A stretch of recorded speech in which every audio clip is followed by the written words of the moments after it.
Hey, Kentucky, this is Mary Jo Perino. Tonight, Rand Paul criticizes the latest COVID-19 relief bill. UK basketball is on transfer watch. We've got part two with Damon Thayer, and I'll catch up with our good buddy Ryan Lemond. All that and more is next on Hey, Kentucky.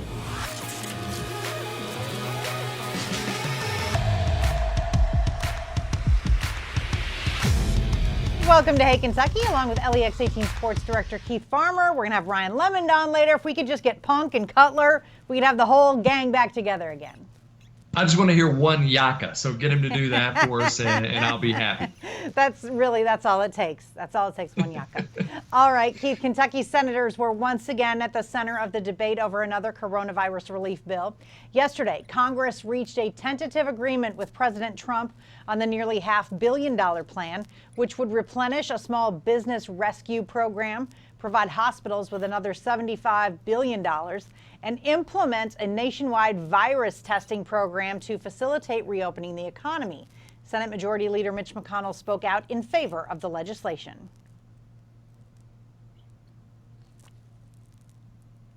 To agree to a deal that contains essentially nothing that Republicans ever opposed.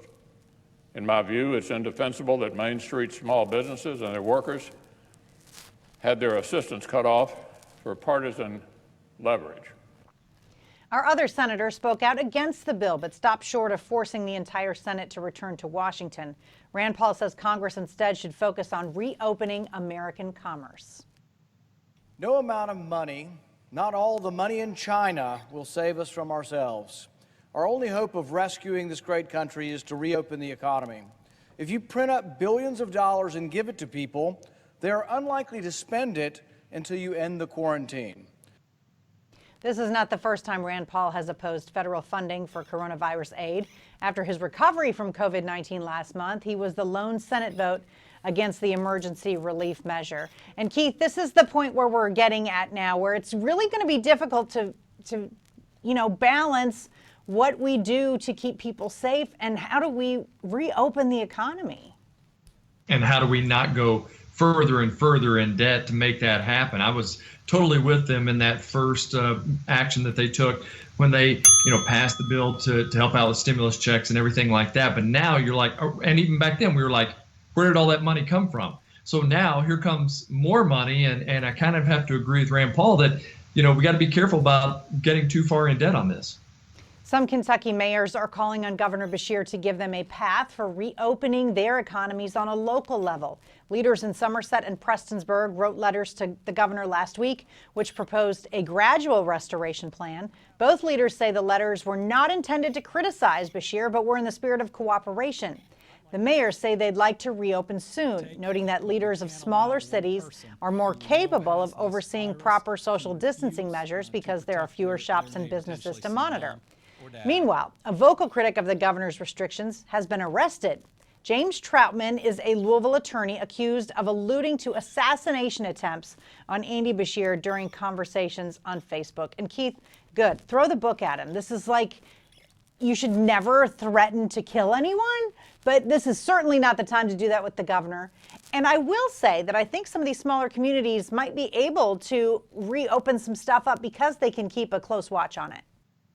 Especially if they haven't had a lot of positive tests in their communities. I think it could definitely help them out. And you're right. I mean, this guy's lawyer, Troutman's lawyer, trying to say that this wasn't a threat. And just speaking what he was saying on Facebook, it was a post.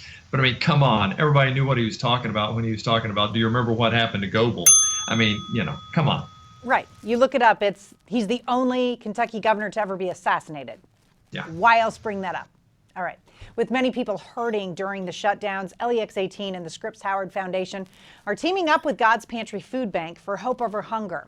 If you need help or would like to support the cause, just go to lex18.com/hope. And if you own or manage a business or restaurant that's open to a new way of serving customers, LEX 18 would like to share your story by heading to lex18.com/open. There you can submit your business or find links to see other businesses that are open during the COVID-19 crisis. Former Kentucky Governor Matt Bevin is back in the headlines, publicly addressing rumors about an extramarital affair. Bevin responded on Twitter this week, calling out an anonymous user who accused the ex-governor of cheating on his wife and impregnating a former staffer. One of Bevin's responses read, quote, "My wife and I have been faithfully married to one another for 24 years and counting, and for all of you nitwits to slander her and my family in this way is disgusting. Shame on you." Today, Glenna Bevin posted on Facebook calling the lies hurtful for the Bevin family and saying the staffer is an innocent bystander.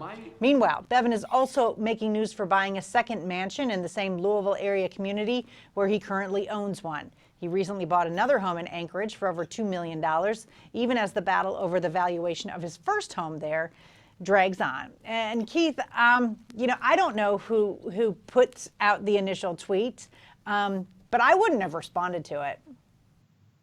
Yeah, I don't think anyone should have. I mean, because where's the proof? You got to show me that something has actually happened here. So why even respond? And then as far as the homes go, I just wish I could afford two mansions. But it has been a strange one with that first one and the whole property valuation and everything. That one's been going on for a while, and that surprised me that it is even still going on. I know. I'm kind of over it, to be honest. And I just want one mansion. I only need one. Yeah, right. Exactly. I'm so fine with how that. can you keep up with two? All right, let's turn to sports. The transfer watch continues for Kentucky basketball. Purdue grad transfer Matt Harms has cut his list to 3 schools and will announce his decision this week. The finalists are Kentucky, Texas Tech, and BYU. The 7'3" center, a native of Amsterdam, has been in the transfer portal since April 6th. As a junior last season, Harms averaged around 9 points and 5 rebounds a game. And the Big Blue Nation also has eyes on another high-profile big man. Monday night, VCU's Marcus Santos Silva announced he will leave the Rams and transfer. And shortly after, he was following the Kentucky men's basketball account. While UK has not officially reached out to Santos Silva, both he and Harms have gotten Twitter love from UK signee Terrence Clark. And Keith, he was the leading scorer. He's going to try to take some classes so that he will be able to be a grad transfer and play right away. Would you like to see Kentucky go after him too? I mean, isn't this amazing that all of a sudden we're going from the one and done to maybe a one and done on the graduate transfer side? We're seeing players that have played at programs before. I think Cal's starting to realize that he can get these older players and use that year to just really help out his freshmen. And yeah, I think I would like to see it because both guys, he and Harms, are both really big guys and could do a lot for this team on the inside. Yeah, I really think so. Go for both of them. Why not? Yeah.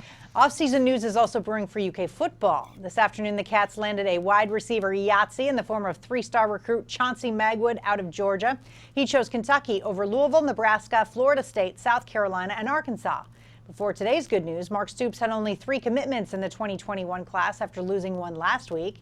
Meanwhile, UK has offered a local football player who's already committed to Louisville's baseball program. Thomas Howard is a freshman at Lexington's Douglas High School. The two-sport star committed last summer to pitch for the Cards, but he also plays tight end on the football field. And Keith, I don't know much about him, and I don't know if he prefers football or baseball or an opportunity to play both. Yeah, it was kind of a wild one because he's a freshman. And so why already commit to either program or, already make a commitment somewhere when you've got so much more high school ball to play? And who knows, it may turn out that he likes football more and will decide against baseball. But for now, I guess he's at least looking at being a Cardinal. Shoot, yeah, he's so young. So many things could change in the next couple of years. So we'll have to wait and see on that one. Up next on Hey Kentucky, part 2 of my interview with State Senator Damon Thayer.